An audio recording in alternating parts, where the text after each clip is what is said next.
Call to order the February 28th, 2024 scheduled meeting of the Groveland Township Planning Commission. Please join me in the Pledge of Allegiance.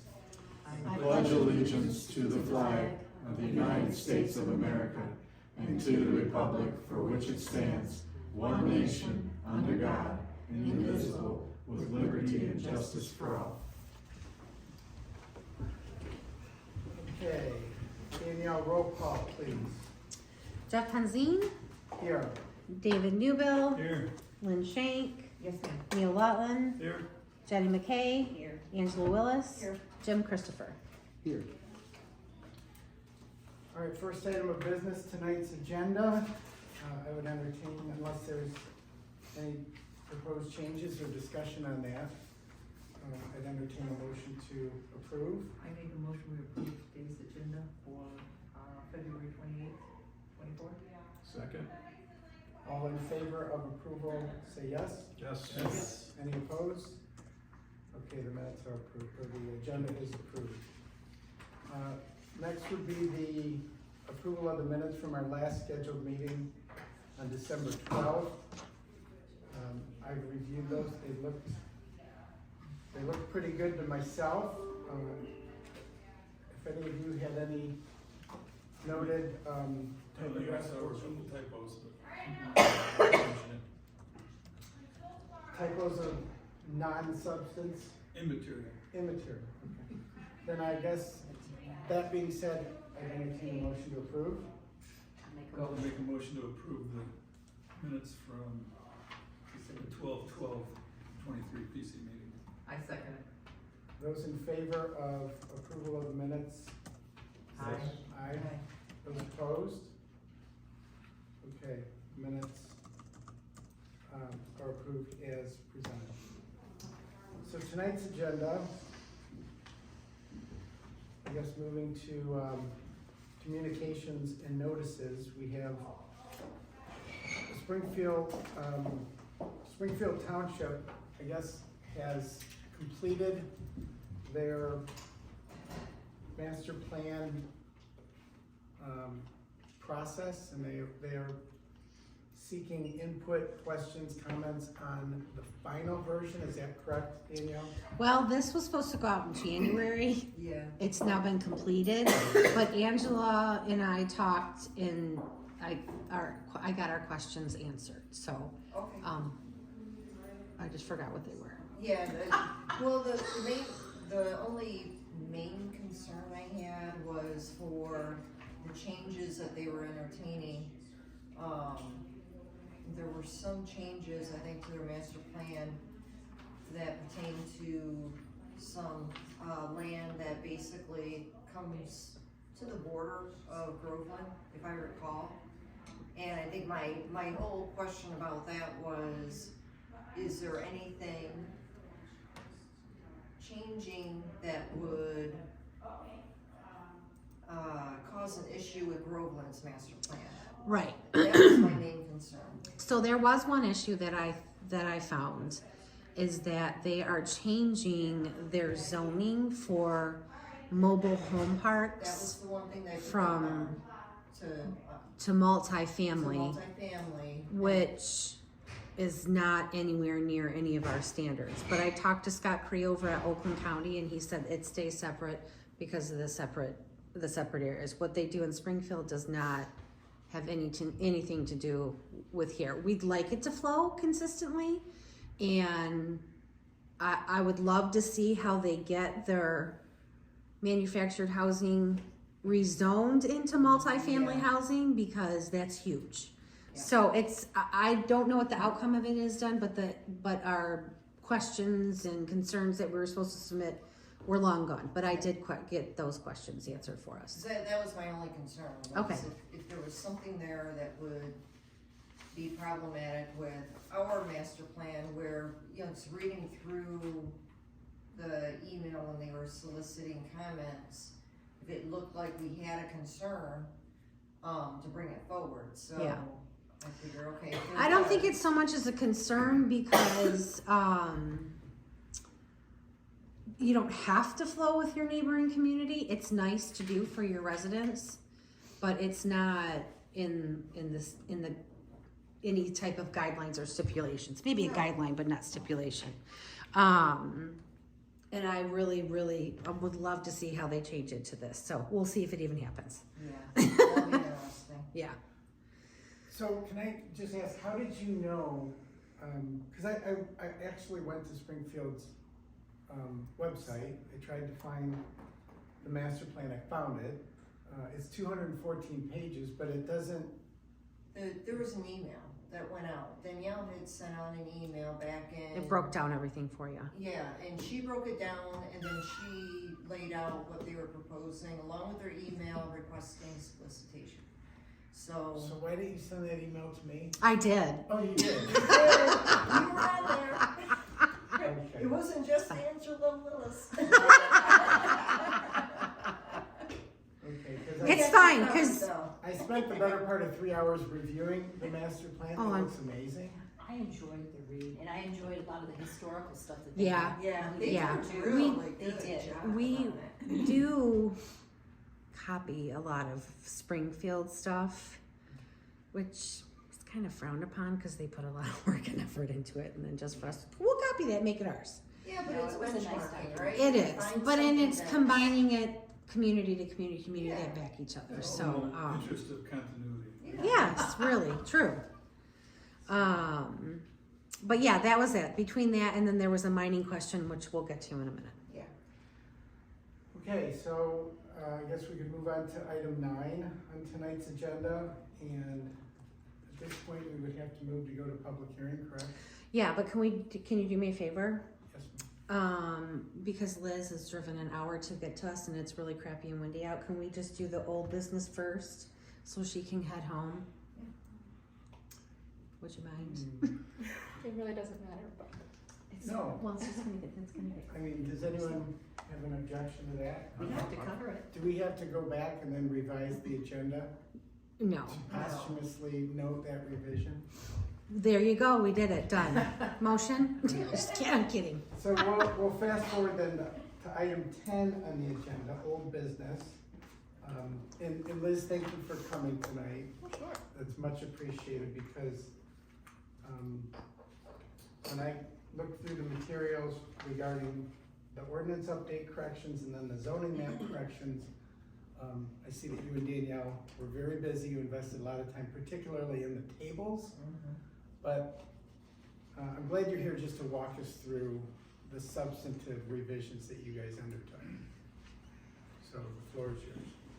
Sure. So you all received I think I was on the email too, you received your folder so you could read all the, Yep. okay, perfect.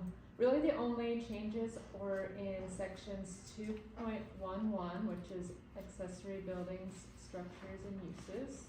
That starts on page 14. And then, and I can go through those, but then the only other changes were in Article 3 and all in the tables.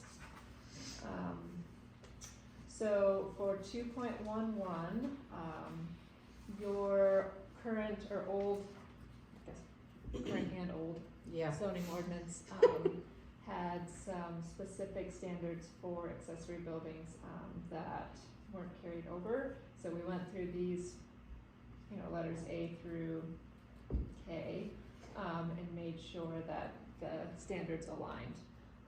We talked for a while about, because there are accessory building standards in the tables in Article 3 and this section, so we talked about whether to have, a lot of repeat information just to make sure that it's clear, but chose to more just reference this section in Article 3 rather than repeating. Article 210, and I have notes from Jenny, and she's in Florida. She looked at it.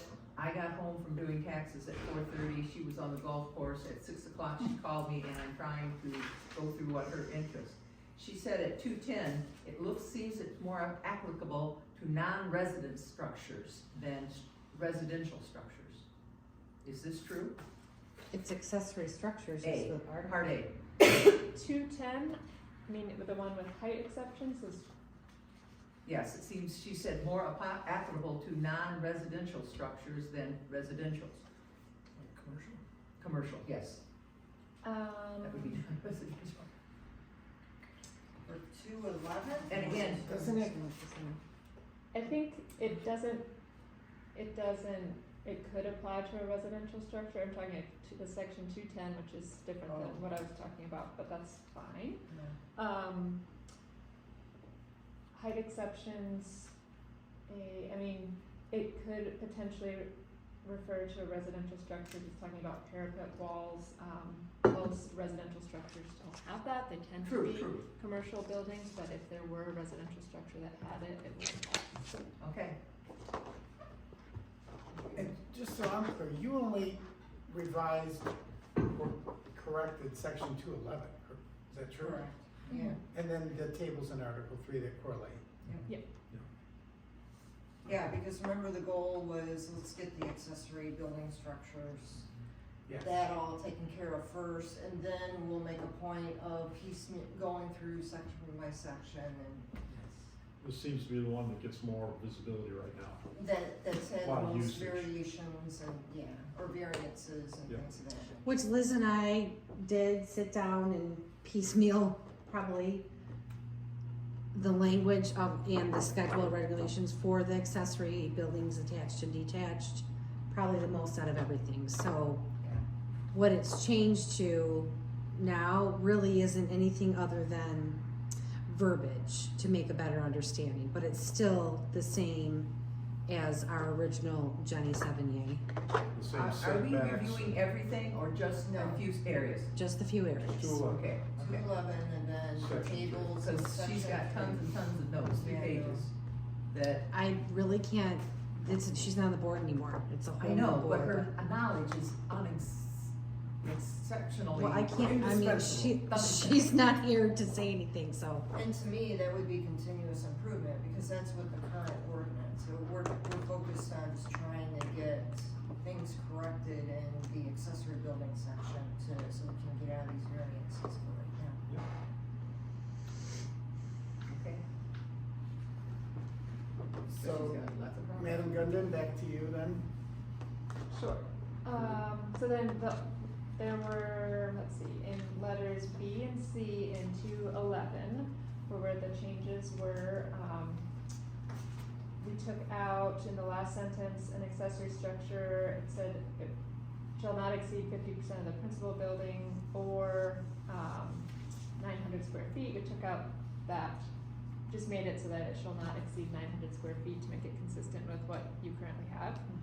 And then in letter C,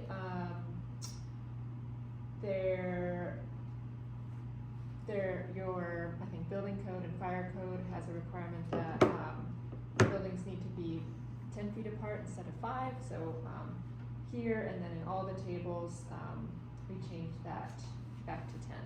Some places it's 5, but in Groveland it's 10. I just wanted to highlight, and I know you're gonna get into the tables here in a minute, but getting back to the accessory building not exceeding 900 square feet, I noticed on the table, that it still reverts back to, it may only be 50% of the square footage of the principal building. That's if it's in front. Is that, okay? Yeah, that's all if right. it's in front, yeah. Yep, you got it right, I'm sorry, That's okay. I misread, okay. And then the only other change in letter C, for detached accessory structures to have similar like building materials as the principal structure, just like Danielle said, making it more readable, so we changed it to visually comparable materials of the principal building, which is consistent with what you have now. Yeah. Can No, agree with it. I wanna ask a question of, under 211, section I, where it talks about shipping containers. When I read this, I took it that shipping containers aren't allowed for storage in our township. Correct. Other than for temporary purpose, should you be moving, and you can only have one at a time. Yep, for 2 weeks. So if we see shipping containers in in our township, they shouldn't be there. Well, unless it's only for 2 weeks. If you see them there for beyond that, then no, they should not be here. Okay. And if there's something, then whoever should fill out a formal complaint.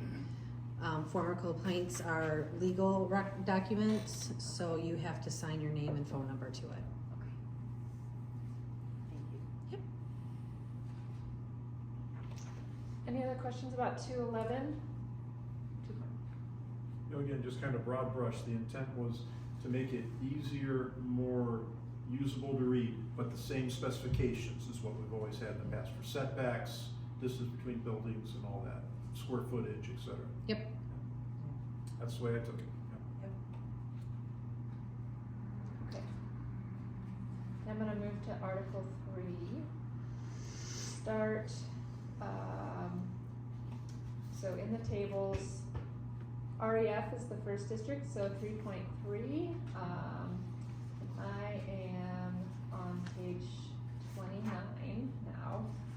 All the changes were in the dimensional standards tables for each of the districts. REF and single family were kind of the biggest or the most changes, so I'll start with those. Again, it's making the numbers consistent with what you have now, and easier to read. So, before, for example, with maximum ground floor area, we had the greater than and equal to symbols, just got rid of those and made it like typed out less than, greater than, so there's no, chance for misinterpretation. I don't know, I don't remember, like what eats what, I don't remember. Lynn probably knows. Less. That's Less what I than, remember, oh, right? okay. It always points to the smaller one. Think of an alligator run, See, right? That's how I learned. see, that's what I thought, the alligator's eating the bigger one.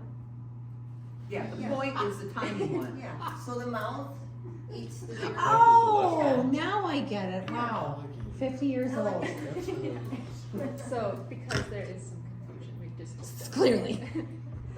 Question, Perfect. on page 28, and I know you didn't do page 28, the side yard in REF, side yard setback has gone from 40 to 25, from 25 to 40. Yet in the commercial, it's a 20-yard setback, or 20-foot setback. The setback that you're looking at is for accessory buildings, not for a brand new primary building. Well, again, Jenny thought it was 25 feet prior to that. It still is 25 feet, what? For an whatever, a side yard setback is now 40, according to page 28, and she thought it was 25, that there had been a change.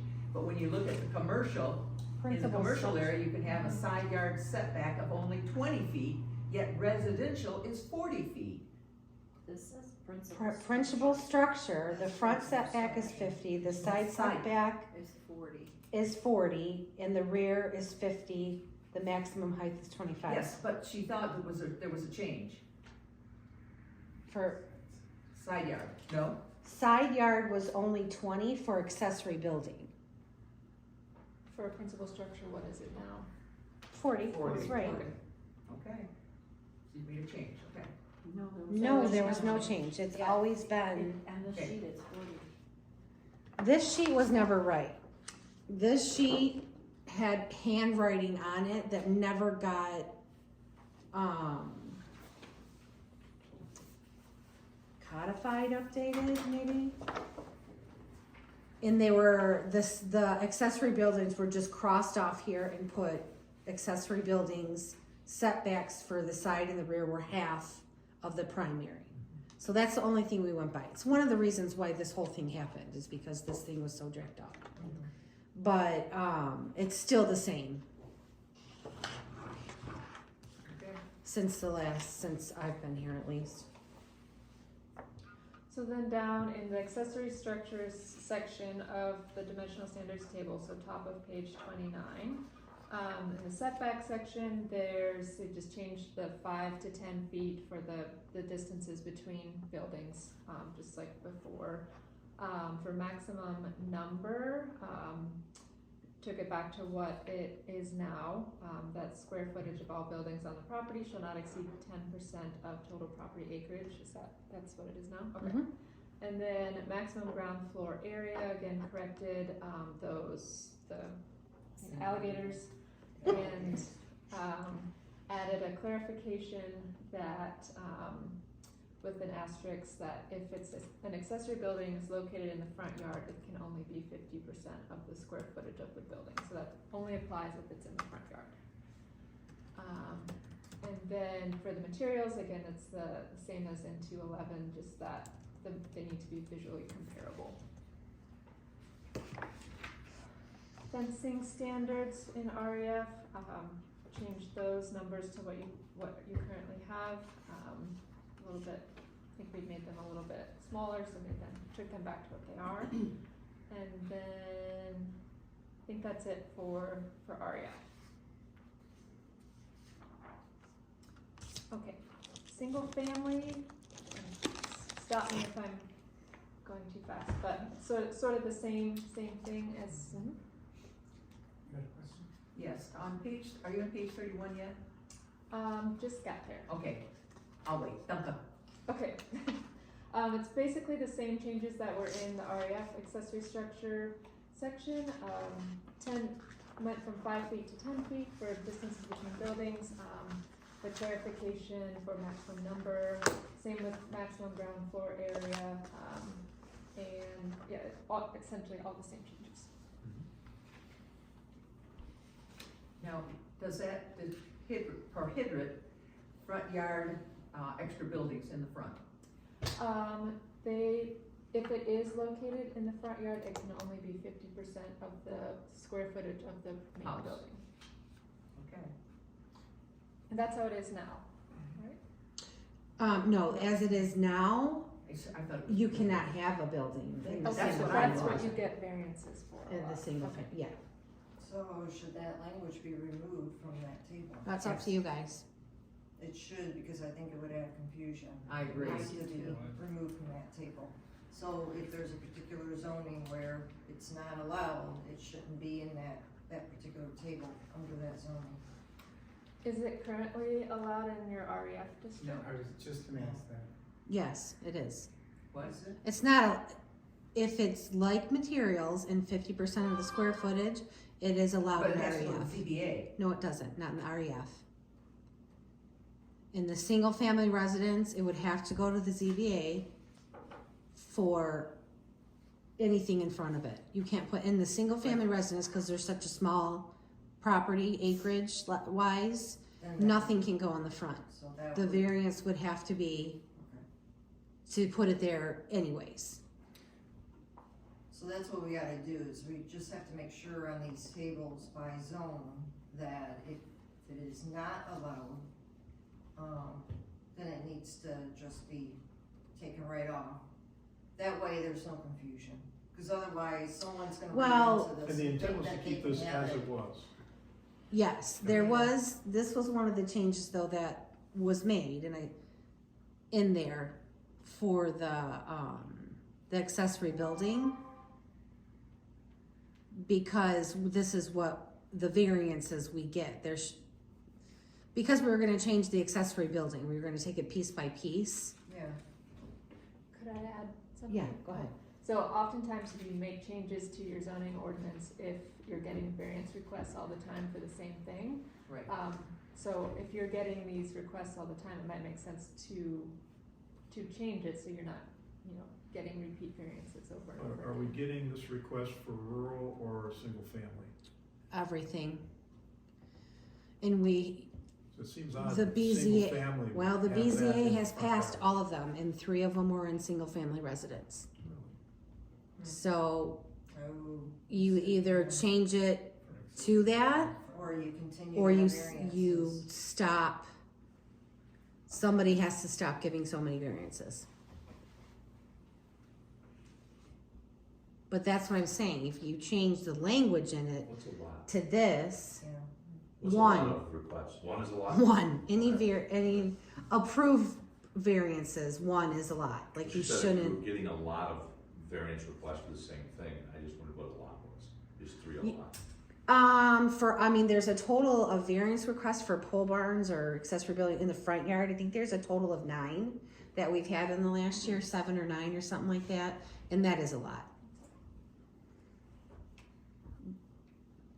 I'm sorry, I interrupted you. No, So I agree.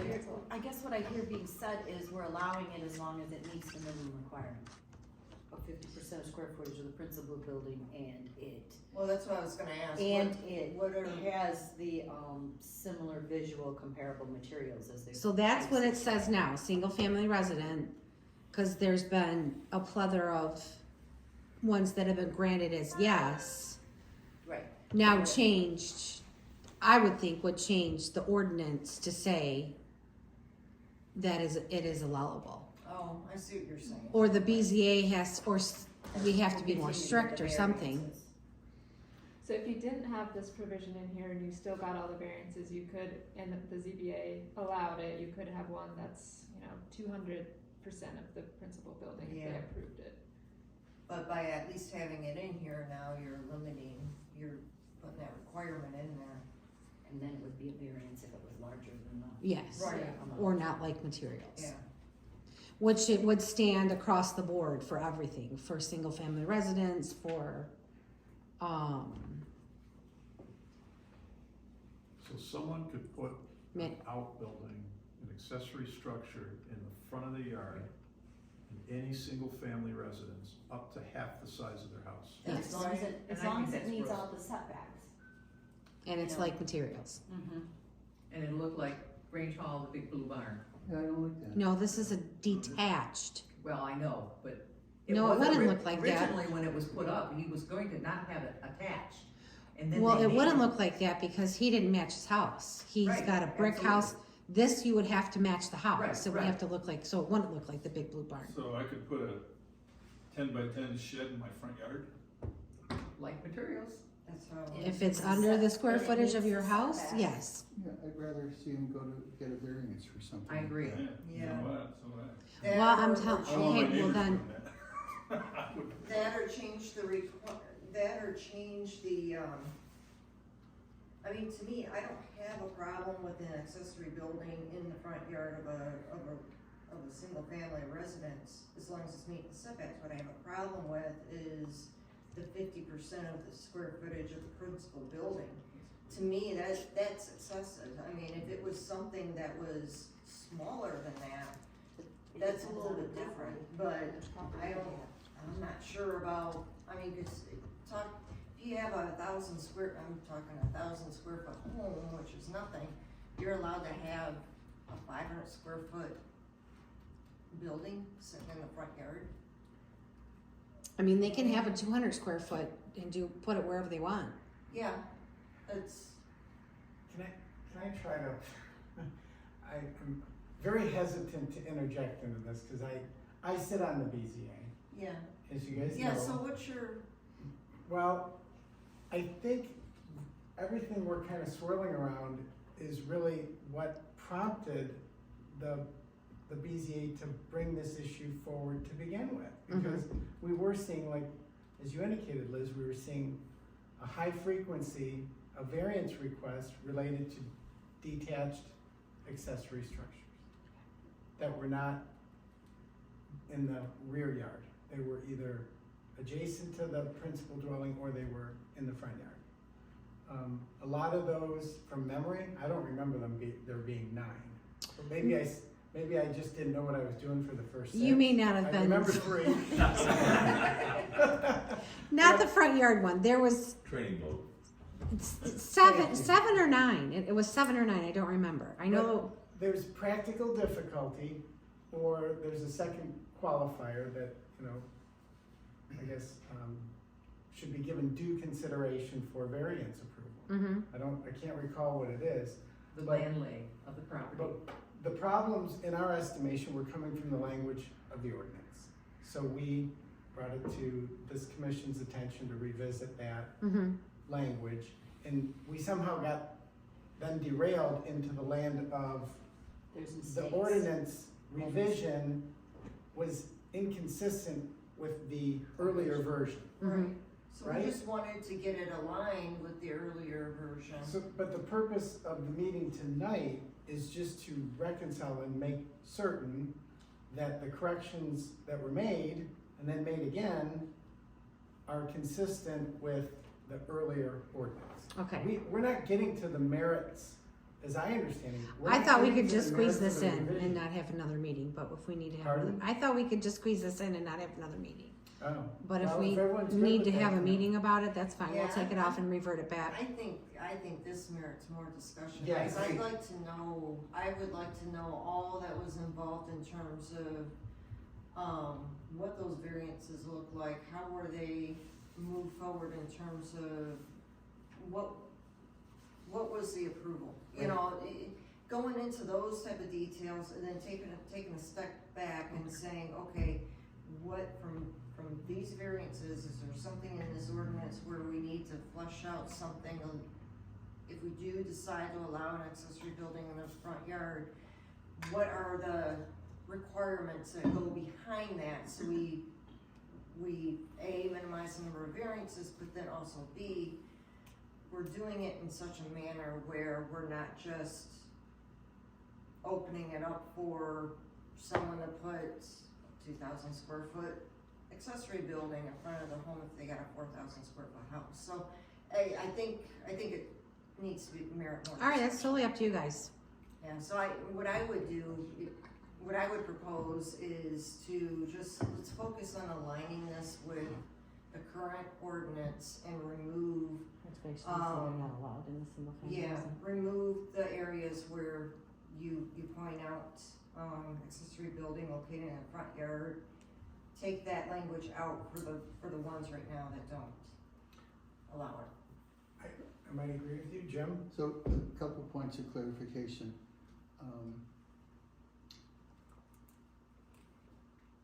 If we follow what we're doing now and say approve these corrections, are we leaving ourselves open, even if it's a short amount of time, for somebody to come in and say, okay, here's the way it was on this date, I'm gonna put up 2,000 square foot. Yep.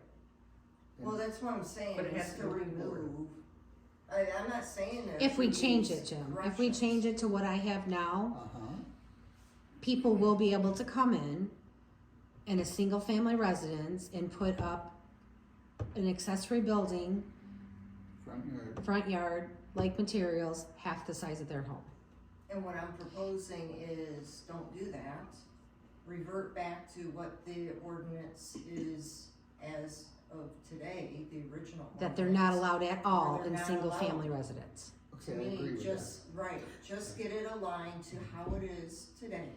And then we need to have a deep dive discussion along the lines of the variances and see what we need to, if we decide we need to do something different here, that's all. Good job.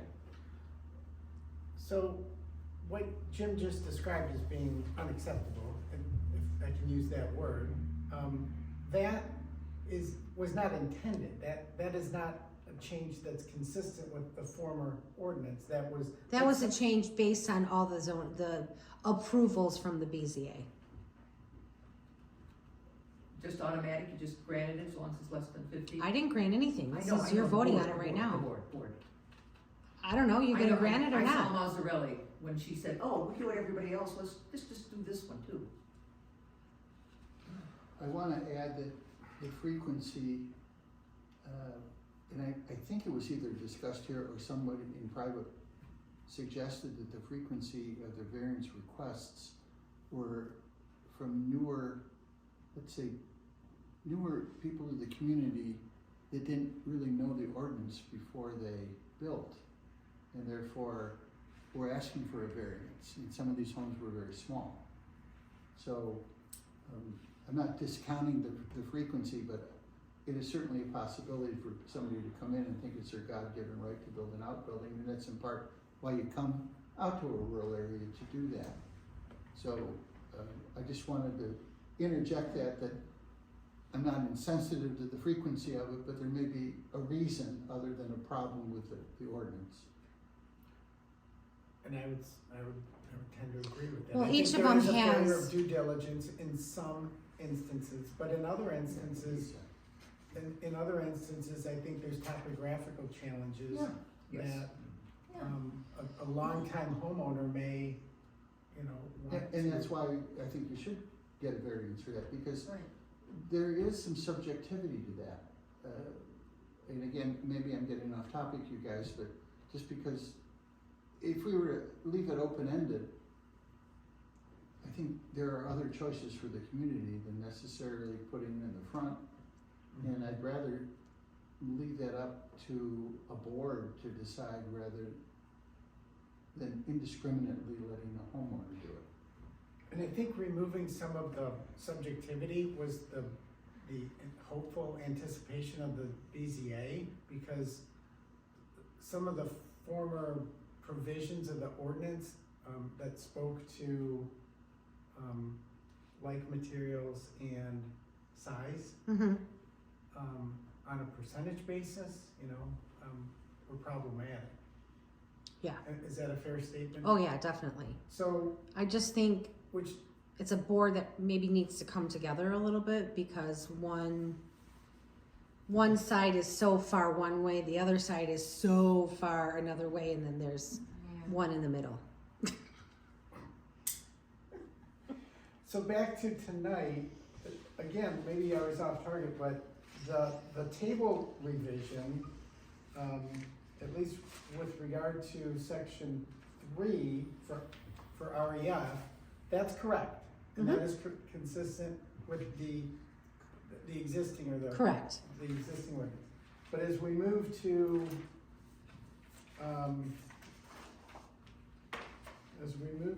the dimensional standards, specifically with regard to maximum ground floor area of an accessory building located in the front yard, there's a deviation. Yes, But Right? only in the single family. only in the single family. So, but that would, is what's presented in the table on page 29 correct or incorrect? 29 is the REF district, and what is on page 29 is correct. Currently, correct me if I'm wrong, an accessory building may be located in the front yard if it's 50% of the square footage of the principal building in the REF district. Okay. And like In materials. the single family district, however, it is not currently permitted, so back to page 31. So in order to make it consistent with what you currently have, it would take out in the maximum ground floor area row, take out the section with the asterisks, if accessory building is located in the front yard, etc.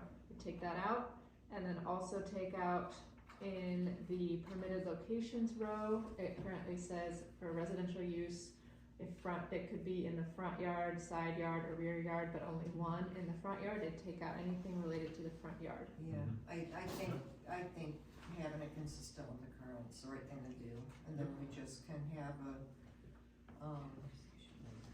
conversation later, set it up as an agenda item, try to get maybe the previous variances in if possible, where we can review them and. Yeah, that would get us back to the intention, I think, of looking at this issue to begin with.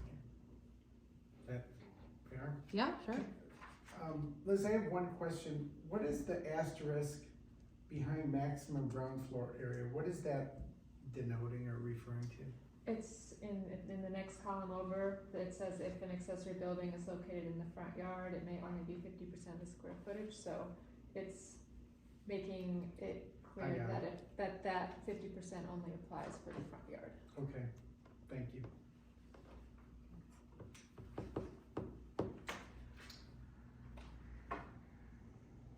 So I guess back to you to continue Keep going through the with the tables. Okay,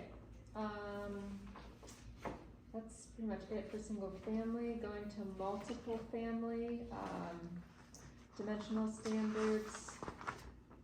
And as we go, there are fewer. It was mostly the REF and single family where they need to be adjusted to go back to what you currently have.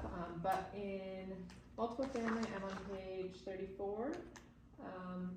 Again, the 5 foot to 10 foot between, structures, and then, maximum number, taking it back to 10% of the total property acreage, like you currently have.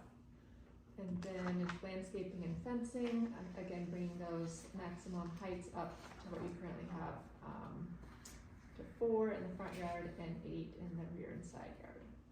Can I go back to page 34, please? I apologize. That's where we are. At MFR district, Jenny has a comment that, is there unlimited square footage for the accessory buildings? Or does it, is there a limit? Yep, for maximum number, if the square footage is limited, shall not exceed 10% of the total property. Okay. Of the total property. Total property acreage. Okay, so I have 45 acres, I can have a big accessory building. All the buildings on the property cannot exceed whatever 10% of 45 acres is. Okay. Well, in square feet, but. So that would be not just one accessory building, but the total, Right, all right, the right, buildings right. on the property. Okay. Good. Thank you. Okay, mobile home residential is the next, area, but that's, all mobile homes are regulated by the state, so there isn't a, dimensional standards table in that section. So corridor commercial, dimensional standards table, I'm on page 38. Let's see. Setbacks, the 10 foot from the principal structure, and then moved the maximum height to 30 to match your current ordinance. Those were the only changes there. Maximum height is 30. Yes. This shows 3. No, Just there's a cross out zero. the 2 to make it a. Oh, gotcha. There's a 0. Okay, I'm looking at blue and black, so Oh, I see. I understand. Just making sure we weren't.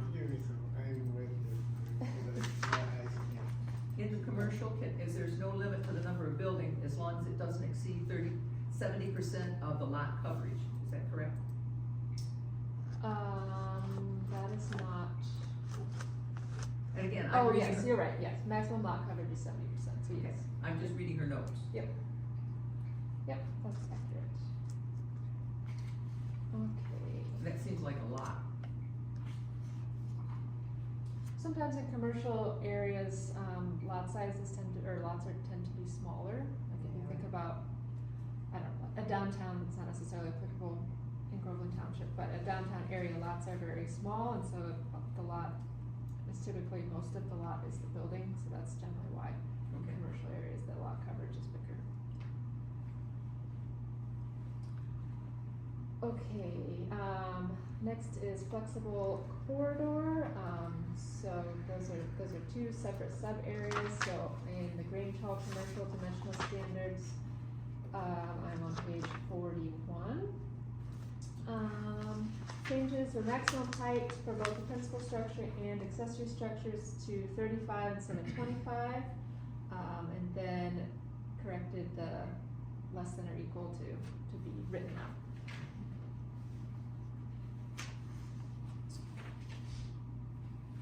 Okay. Can I ask another question? Flexible corridor, is that considered a property owned by Groveland Township? Is that the wordage is interlaced, Not necessarily, some properties within that zone are. not owned by Groveland? Correct. Okay. Okay, innovation tech is another one of those sub-zones of flexible corridor, I'm on page 42. Sort of the same changes as with Grange Hall commercial, maximum height went to 40, and then wrote out less than or equal to. Is there a setback standard on that?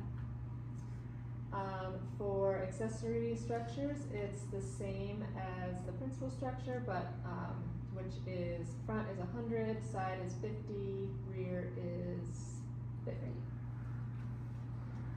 She said there's no minimum lot line width in the area.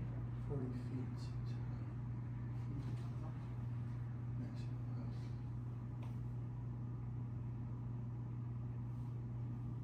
Okay, and then dimensional standards for light industrial is page 45.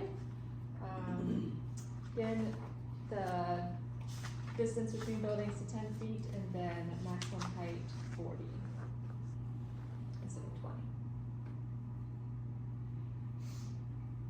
Okay, just a couple more zones. General industrial, page 47, same changes, maximum height to 40 and setbacks between buildings to 10 feet. Can I ask a question? Yeah. Is there a minimum lot size and width, or no? She said there is no minimum lot size for width or area. Correct, there is not, there are no standards for that, and that's how it is currently. Okay. And then the extractive district, dimensional standards, page 49, only change there was the 10 feet between buildings. And finally, the recreation district, page 51, again, only change 10 feet between buildings.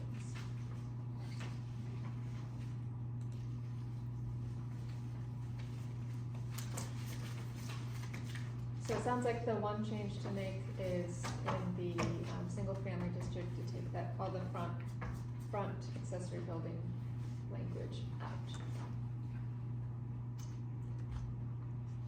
So I think based on that, I mean, I would be comfortable making a motion to approve the revisions, for both in 211 and in section, the tables in section 3 for dimensional standards contingent upon, single family or single family resident, dimensional standards section, in section 3 be revised to reflect no accessory structure allowed in the front. So striking anything, relating to accessory building in the front. Is that a motion? Yeah, And that's just on page 31, correct? yeah, cause that's, Just to make sure I'm on the same right, page. cause that's the only deviation from the original, right? Let's get And that back meets the into that. intent on what we wanted to do. Right.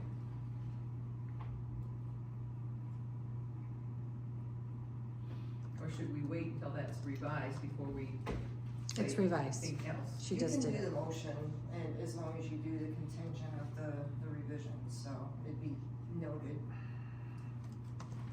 I have in my notes that the single family has been changed, and then the motion below that. You want it included in the motion? That a change was made? Yeah, we can, that'd be great. Okay, so what's the motion? You're gonna make me repeat it. Before you do that, can I just interject? Were we supposed to be in a public hearing for this? No, next time. Okay. Now I can make the motion? Yes, ma'am. Okay, Okay, Alright. hold on, so everyone's done talking, we're not gonna talk about it anymore, this is the motion, we're done, right? I'm fine with that. Okay. Yeah. okay, so let me make sure I can get this again. I make the motion to approve the revisions in section 211 and in section 3 pertaining to the dimensional standards tables, and then contingent upon revisions to the dimensional standards table for single family residential to reflect, to strike any indication of accessory building in front yard. So, I don't know if I put it that gracefully together or what, but Danielle would get it. Yeah. Is that sufficient, Danielle? Cause if it is, I would, well, for a second. I'll make it sufficient. Okay. The grammar sounds best, I apologize. No, I understood what you were saying, that limited contingency with striking of the language on page 31. I would second that motion. Okay. Do we take a vote then at this point? Yes? Doesn't really have anything to do with money. We normally don't roll call unless it's got money, but we can. Well, we Up to don't you. need a roll call, but just a You vote. can just say an aye or an nay. Yeah, you have to vote after every motion. Yes, so all those in favor of the motion as put forward by Angela, say aye. Aye. All opposed? Okay, there being no opposition, then the motion is approved. And I guess I would just like to thank Liz and both you and Danielle for working together to complete the tapestry there. Yeah, you guys did a lot of work. Yeah. We appreciate it. Particularly Yeah. so with the tables. I'll be honest with you, I'm not a fan of the tables, but I see that they serve a great purpose as far as simplification, so. Once So- I had it in my computer and I was going through them, I can see we're using it more and more and more. It's Yeah. Much easier. It helps me drastically. All right, so should we return to the agenda then? Yeah. Is there anything else you had for us, Liz? Zoning map. Zoning map. The corrections. That's correct, thank you. The zoning map corrections, forgot about that. Item 10B on the agenda. And these changes were based on requests from Danielle. And she didn't do it, Rowan did, so just what I sent you guys was kind of just corrections that needed to be made. You know, some streets didn't have enough street names by it. There was some street names spelled wrong. There was a couple of zoning ones that were extracted that should have been REF, and I mean, you guys could go over it one by one, but it would take hours, because that's what it took me to do let's do all it. of it. Have fun.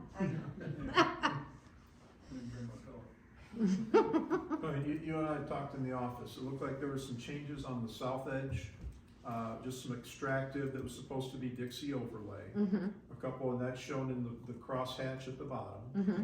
And then on the flexible corridor on the west side, there's just a sliver that was supposed to be rural estate. Mm-hmm.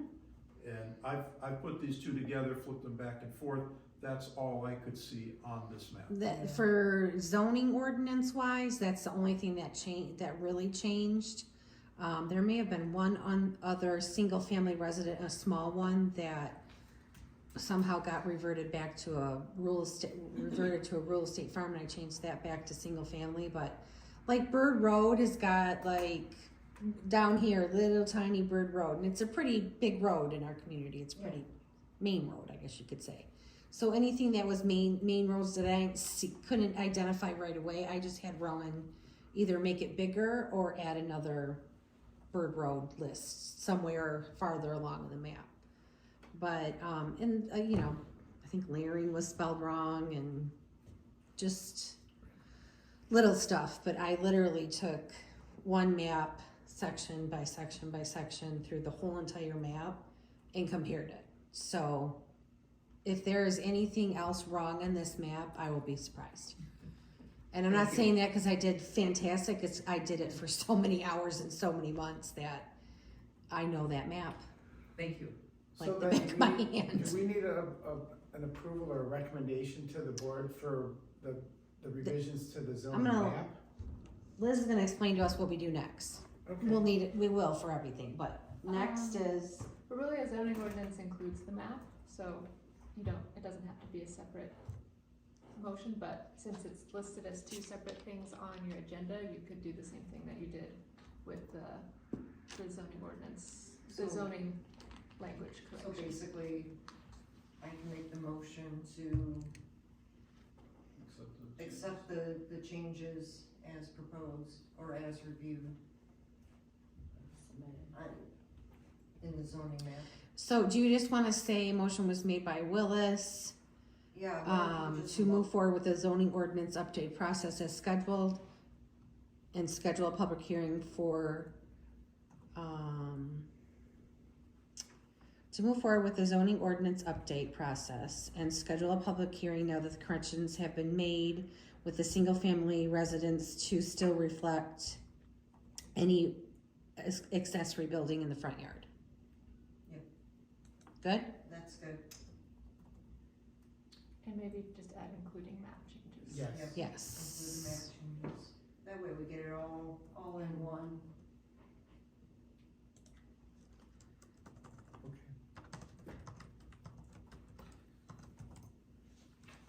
So Liz, I know you were,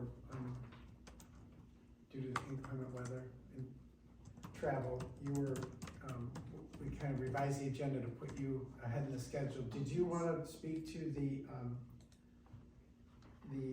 planner's report at the end, or? Oh, you get that via email now, right? Yeah. We So, do.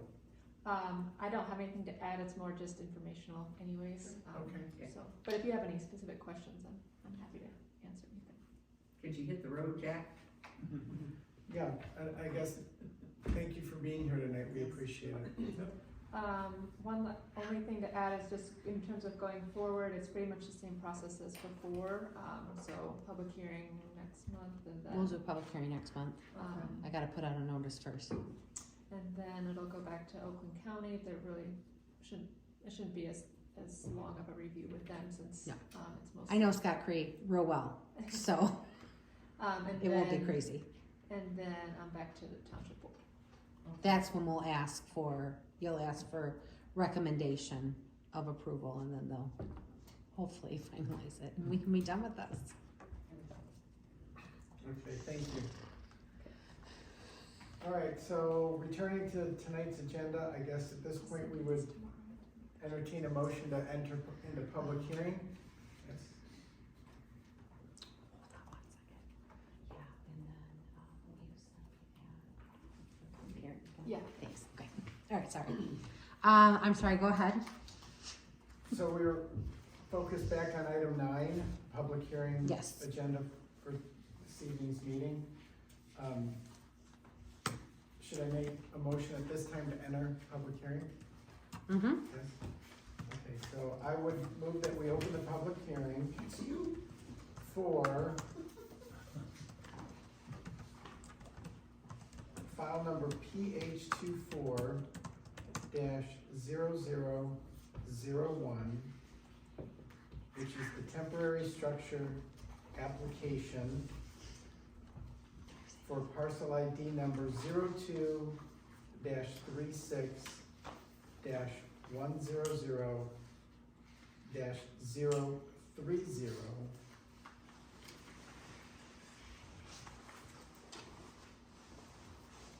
Is there a second? Second. Who, I don't, who said it, Lynn? Newbill. New Bill? Oh, Lynn. It doesn't matter. Who Okay, cares? well, Lynn, Put you them both go. out. New Shank. Okay, go. Okay, in favor of moving to public hearing, say aye. Aye. Are there any opposed? Okay, we're now in public hearing. And Have a safe trip, thanks please. again, Liz. Thanks for moving the agenda. With regard to the We'll see you next item month. for consideration.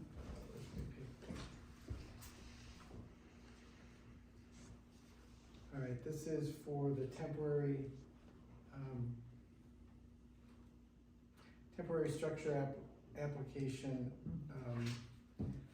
Hopefully everyone received and had a chance to review the materials submitted in connection with the permit application. There's nobody here in support of the application tonight. But I guess just to start the dialogue,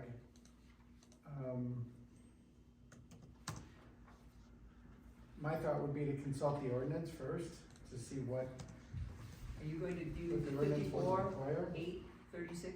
Is that the ordinance you're gonna look at? It's the ordinance, correct, that Danielle, thank you, Danielle, nice job by the way with the materials tonight. because I was reading the emails and very confused, but once I printed the attachments, it was like, okay, I see what she's doing here. But yeah, with regard to the ordinance, section 54-836, this is the conditions for permit that attend to, I guess, temporary uses and temporary buildings and structures.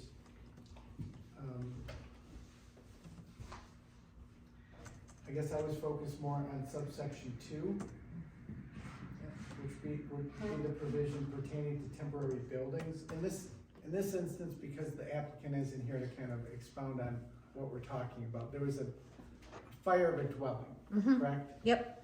And so They now have that, plastic where they have trying to protect the building, cause I can see it from my property, they're joining my property.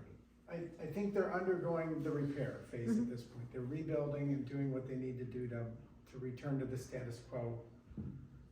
But in the meanwhile, they need a temporary living arrangement, which they're proposing to be a mobile home, right? Yep.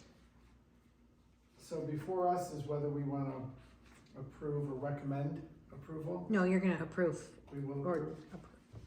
or deny. We've done this in the past, when Gina Mozzarelli's house and her husband's house burned down, they were having thievery problems, so they moved in a mobile home, and they had to come to us, and we approved it for a year, they could live there. The house wasn't quite done, they came back to us, and we approved it for an additional time, but they can only have the mobile home building there for a year, as long as progress is being made, if they need to extend it, and we did for Gina. So it is a precedence in that sense. I think the ordinance lays that out, that it's a 1 year. True, true. Yep. But can I make a comment? 54-836 looks more like a public, not a private land. And it also talks about new. And this is not new, this is the rehab. And I think they should get it, 100%. I'm not gonna vote because it's adjacent to my property, but I agree. But according to reading it, it seems that it's more for public, not for private land, and for new builds, and they are just trying to fix it because, and they need to have it fixed. And I agree that we should approve it without a doubt. Well, I guess let me speak to your concern to the extent that I understood it and to the extent I'm able. But in section 54-836 subsection 1, I see does make reference to use or continuation of an existing use of land. And in that particular subsection, it speaks to existing former public or quasi-public use, right? Yeah, public or quasi. But I'm not sure we're focused on subsection 1. I think our analysis would be more focused on subsection 2, which pertains to temporary buildings, structures, and uses. Okay. Does everyone agree with that? Yeah, I agree 100% they should have it, but Well, let's go through the discussion though. For purposes of satisfying the ordinance, subsection 2 gives, this commission the power, the obligation to approve this, but subject to some conditions. And subsection 2 specifically, well, I'll read it. Upon proper application, a temporary use permit, upon proper application, a temporary use of a building or structure, or a temporary use which does not require the erection of any capital improvement of a structural nature. In classifying a use as not requiring capital improvement, the Planning Commission shall determine that either the use consists of a demountable structure or structures related to the permitted use of land, or recreational uses, such as but not limited to outdoor archery ranges, golf driving ranges, or structures which do not require foundations, heating systems, or sanitary connections. So then the question for us is whether the applicant's proposed structure is consistent with that language. And as far as I understand, a mobile home, it does. I don't see any problem with it. I agree. Yep. Yep, but Yep. I do worry about that public, but whatever, they should get it. Okay, well, if there's no concerns with regards to subsection 2, we move to subsection 3, which again pertains to conditions applicable to any temporary building structure or use. And it says, for granting a temporary use permit for any temporary use outlined in subsection 1 or 2, the planning commission shall find that the following conditions are met. And then it goes through and speaks to subsections A through E, or subconditions A through E. Setbacks, cost to remove, that type of thing. So without reading those into the record, Right. the ordinance is self-evidencing. Does any of my fellow commissioners have concerns, questions, or, items to discuss regarding that provision of the ordinance?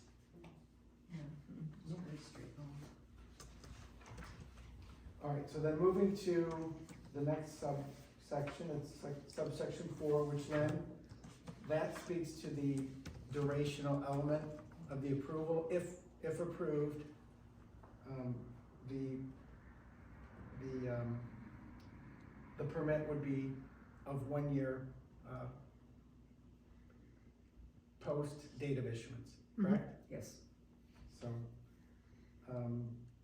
and then subsection 5, which is the last subsection of the relevant, ordinance, just pertains to the requirement that this be passed upon a public hearing.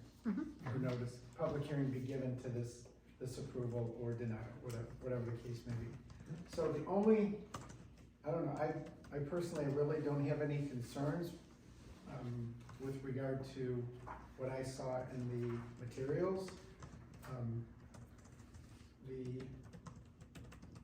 site plan seemed consistent with, the township ordinance requirements.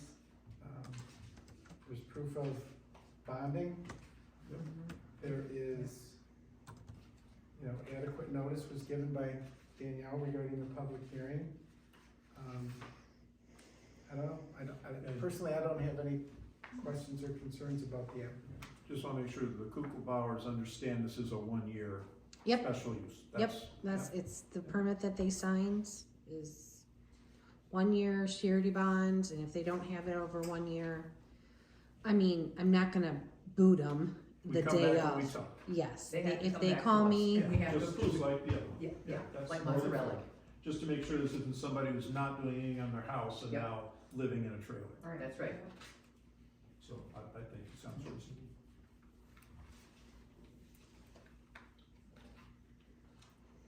So, I guess if there's no further concerns or questions or discussion, Do a motion. I would entertain a motion for approval of the application, Let me take a shot at this. okay? I move that do we need to go out of public hearing? Or do I? Yes. yes, close the public hearing, So we close public hearing, now make a motion. So, yes. you wanna, we need a separate motion to move out of public hearing? Yes. You do it. We need to close the public hearing with a motion. Okay, then I would move that we close the public hearing for file number PH 24-0001, being the temporary structure application for parcel ID number 02-36-100-030 at 3465 Bird Road. I'll second it. Those in favor? What was that, Len? Yes. Sorry. Yes. Those Aye. in favor? Aye. Any opposed? Okay. So we're out of public hearing. Okay, David, if you would. yeah. I'll make a motion to approve, I'll get back to it on the agenda. Just to let you know, Yeah.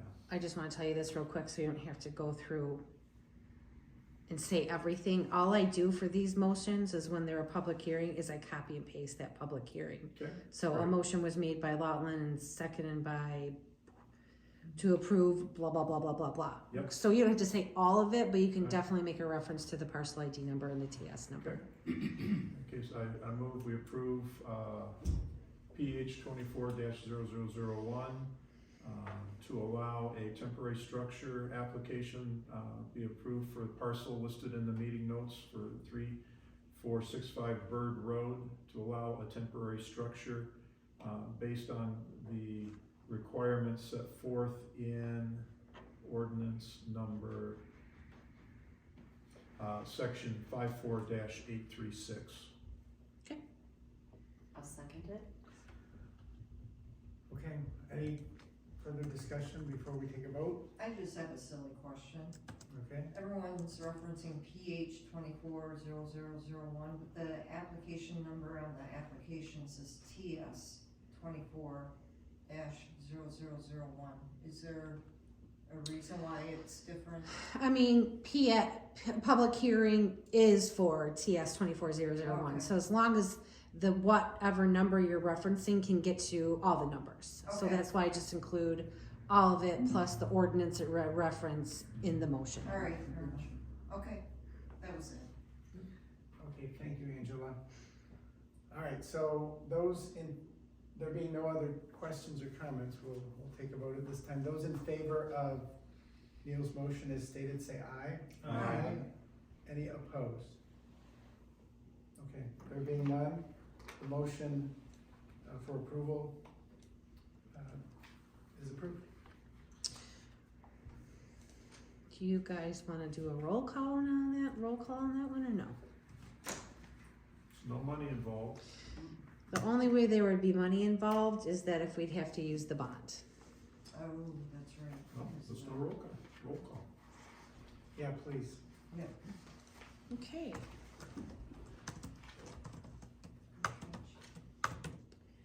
All right. Jeff Penzine, Yes.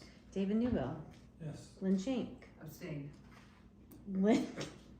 I'm right next to I him. know, it's not what I thought. I mean, It's they're not what I probably thought you very said. fine.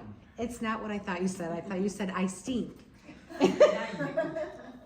Lawson, Yes. McKay, Yes. Willis, Yes. Christopher. Yes.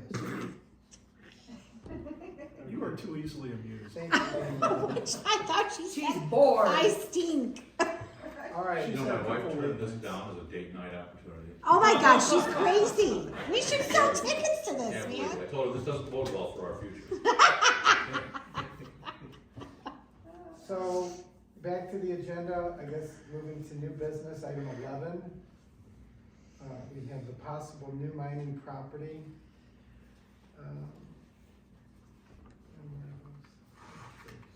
Is it the red one or the blue one in the picture? It's the blue triangle. Okay. Oh, okay, yes, the blue one is the one that gets hired, that is the one I was Yeah, that's what I looking thought at. it Yeah, was. that's ours. The red one's Springfield. So, my understanding, Danielle, this was more or less informational. This is something that may be coming down the pipe here in the future.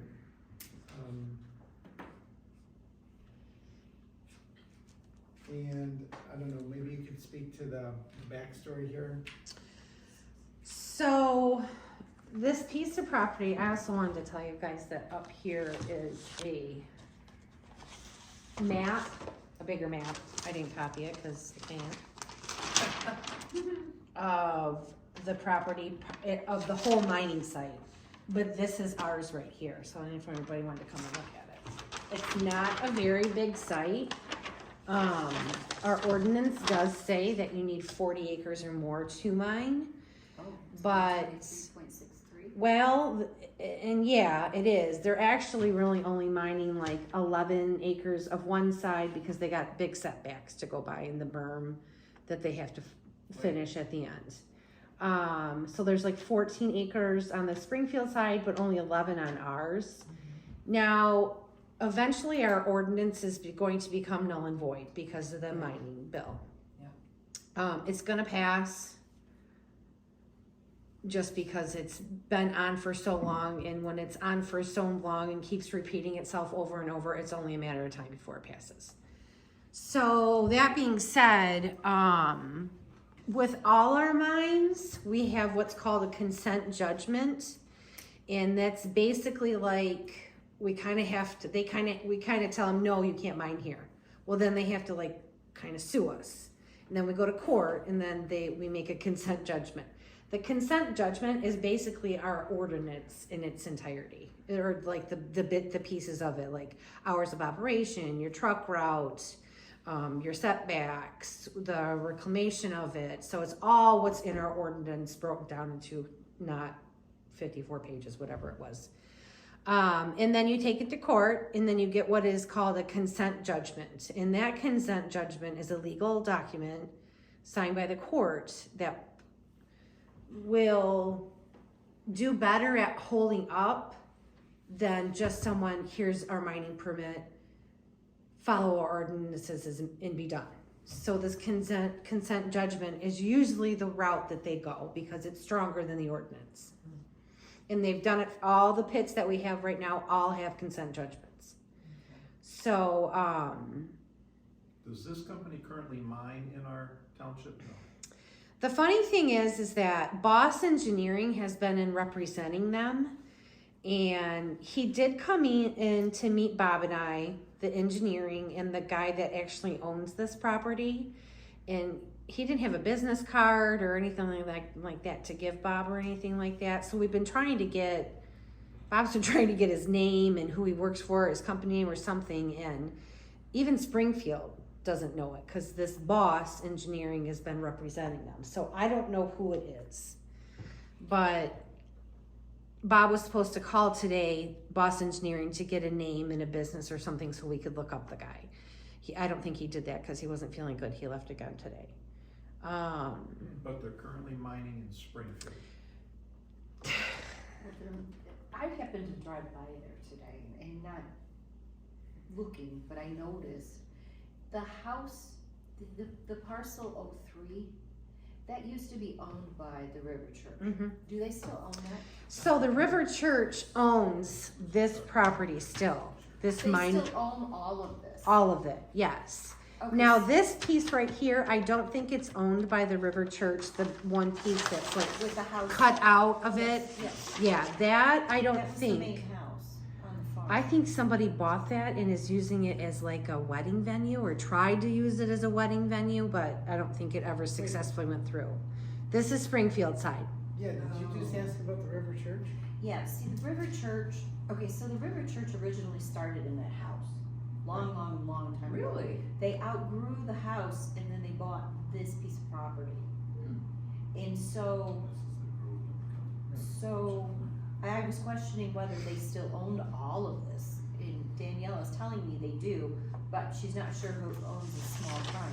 Yeah, this is the church right here. Right. They own all this, or they own this and this. This right here, I'm not too sure what's going on with this over here because it's Springfield, so I don't really care. Oh, so you're saying they own for sure the 01? They for sure own this, our piece. I don't know about this. I'm guessing they do. And then he's buying it from the River Church. But my concern about the whole thing was that they're already doing some mining Right, they here are. without anything. On Springfield side, which do what you want, but they're encroaching on our side. And they're trying to say that, no, that's been like that for years. Well, I have a map that goes aerial maps that go back all the way to 1940. And no, it's not been there. Right. So, we're just getting with Springfield, and I think they're gonna do the same thing, the consent judgment, but I don't think they have as much pits as we do. I don't know, do they mine over there as much as we do? I don't think so. I don't think so.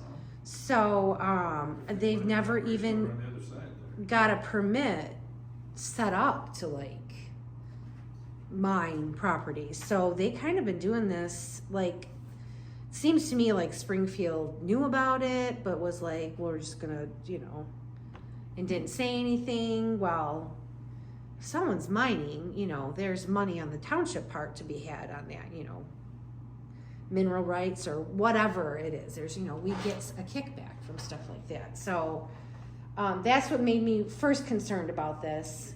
And I did catch, huh? Nothing. Well, like a, not a kickback. Jenny knows what I'm talking about. Ask her. You get revenue. You get revenue from it. Yes. Revenue. See, I don't know all the big words. That's better. With the copier. Retired. Retired. Anyways, that's Thank that. you. That's actually kind of interesting. Where on this map are they mining currently? I mean, in the triangle, the blue triangle, or? They're encroaching on our side, and if you look This at, is all raw here, Mm-hmm. here. There's a driveway here, Yeah. and it had a lot of different pluses and things Yeah. marked, and then it's up in here. so they're slowly encroaching on our part. Our property gateway maps, it shows that there's like some roads and stuff over here that they're They still own piling this, stuff but up, and there's no motion this. down here too. We don't know. So, nonetheless, between myself and a couple of people at Oakland County, they think there's some illegal mining going on. Why isn't it stopped? Something's kinda sketchy. Well, that's because the township, and this is when I had brought it up to Bob, and then right after the week I brought it up to Bob, this guy came in. Because when he called, I said, well, aren't you already mining over there? Oh, I haven't been over there in years. I don't know what's going on. So that's when I told Bob, we probably should meet. Parking lot, this is what, we made him call. I go there every Sunday. He might have caught wind that I was bouncing around illegal mining operation. Well, they knew no difference if you drive around and see. Because it was too coincidental. I just talked to Oakland County about it. And I had talked to Springfield about it as well, saying that, do you guys have a permit or anything? And they didn't have anything. I said, well, I think it's going on our property, so we need to know who's doing it. Daniel, what is the anticipated passage date of the mining bill? I'd say November. This year? hmm Okay. So anything that we can get in before that mining bill happens would be great, because they're working with us and they're not working with this, they don't have to go to the state yet, but they're working with us, so we're first, I guess. So does that, if the state passes legislation on We have, that subject? we have nothing to do with it Is that a anymore. matter of preemption? Does that render any local ordinance that conflicts with it null and void, or? Null and void. Yeah. We no longer have anything to do with any part of any mining operation. Everything is approved through the state, and they don't have to come to us for anything. And So- they can screw us royal. So will you continue Literally. to get revenue? Huh? Will you continue to get revenue? That I'm not too sure about. I don't know about the rights and stuff like that. I'm not sure. It may end up going to the state. Yeah. That's what I'm thinking. If the state's gonna be issuing the approvals, they're gonna be the ones getting the revenue. Basically, it all boils down to that Levy bought D-Bar-A, the Boy Scout Ranch, and they can't mine it because of ordinances within that community. Now they've been taking it for a couple years now and getting more and more lobbyists for it to get this bill approved. So, and they're Levy, they're the biggest mining company around right now. So they're just trying to get it so they can get in, get their stuff, and not have to worry about asking anybody for permission unless it's the state. Now, what will the state guidelines be? I'm not too sure what they'll settle on. They may be the same as ours. I doubt it, but Where's this? Metamora. I've got a question for you. When you use the words "our property," is it literally township property or private property? It's private property in our township. Okay. So what's the next steps here? I mean, we're for? So right now, Bob and I have a meeting with Springfield Township on the 5th. Okay. And, I'm, It's Monday. is it Monday? Yeah. I do taxes. No, that's Tuesday. The 5th is Tuesday? Right, I do taxes At on 5 Thursday, o'clock, the at 7th in The Ortonville. 5th, it's Tuesday? Friday's the first. Okay, well, we have a meeting on that day with Springfield at 11 to go over all of this and what the guy said to them and what the guy said to us. But we already have Will Hostler kind of involved in it just to let him know what was happening, so, you know, he can put his So we could. consent judgment, slap it on there. If Huh? we needed to, we could hire somebody to, drone the property. I don't know that I need that right now because I have such a recent aerial view. I have a April 2023 aerial view. So, and I have aerial views all the way back to 1940. So I can tell what's been done on that property from 1940 until April of last year. How beautiful. It's fantastic. Absolutely. And they just updated it to a new system and I can measure stuff. You're very happy with this. I'm so excited. Like I talked to the guy today and I'm like, you have no idea how much this is going to turn my life around. What's that system called? Well, they used to be called Connect Explorer or RGIS, but it's now a whole new system and it's fantastic. Well, good for you. So we can find all of our houses. I am I'm watching all of you. Well, yeah, that's fine. I can get in your window. I'm just kidding, mine. So, You'd be bored. Dave had a question. Are we? What, do we need to discuss this? This is just informational purposes only. You don't need to make a motion on anything. Just because Bob wanted to keep you in the loop, that's why. He's very good at that. Yes, he's very good at that. Okay. So, unless there's other further comments, questions, What time did I say we're gonna be out of here? Any questions from him? We're good. I make a motion, we adjourn. My second. Danke. Newbill? All those in favor? Aye. Aye. Aye. Those opposed? Ooh.